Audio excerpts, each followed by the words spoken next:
Yes, when a century ago, people started studying how humans actually could survive starvation for a period of a month or two. And they'd already figured out that blood sugar was important to feed the body and the brain. And yet when you are in total, what we call total fasting, you're not eating any carbohydrates, your body reserves may last a day or two. And after that, you've got to live on almost all fat and some protein. So the way to feed the brain, which can't burn fat, is the liver makes fat into ketones, and that feeds the brain. So they figured, aha, this is a backup system to keep your brain alive when you're not eating bread, rice, pasta, and potatoes every day.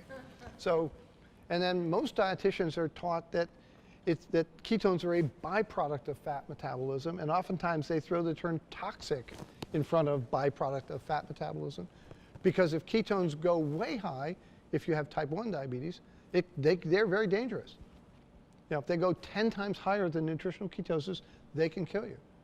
But then blood sugar, if it goes 10 times higher than normal, so it's not 90, but 900, that will kill you too.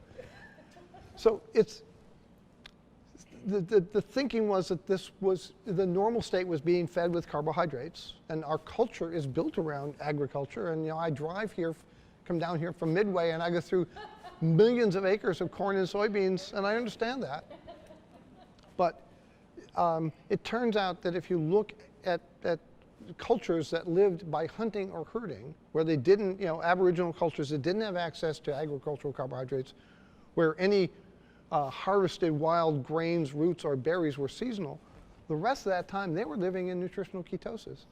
And now we know that nutritional ketosis is a potently beneficial state that protects the body from what we call oxidative stress and inflammation, that there are beneficial effects of that can be disease reversing in terms of a lot of the benefits we see in people with type 2 diabetes. So I would argue that I would extend my hand to the opposition and say, I'll meet you in the middle. I'll say they're equally good, and that both have some benefits here or there. If I'm Usain Bolt and I want to get 100 yards faster than anybody else, I want to be packed with carbs, sure. But anybody who runs past a marathon is either going to have to learn to burn fat or is going to eat a lot of calories along the way to get to the finish line.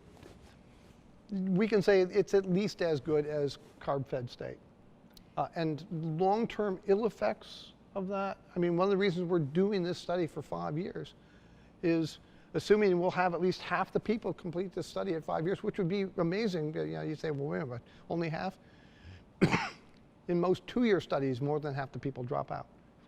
If we can show that at least half the people maintain a significant increase in ketone levels and they don't progress to diabetes, and people who had diabetes, many of them keep it in reverse, the safety issues will be a lot further along in answering them than we do right now.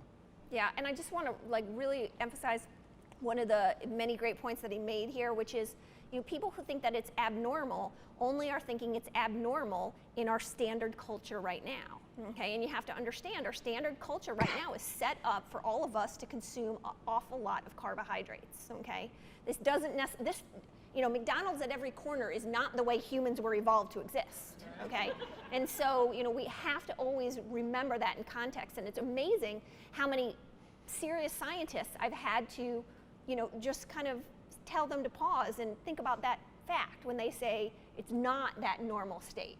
Today in America, you're right.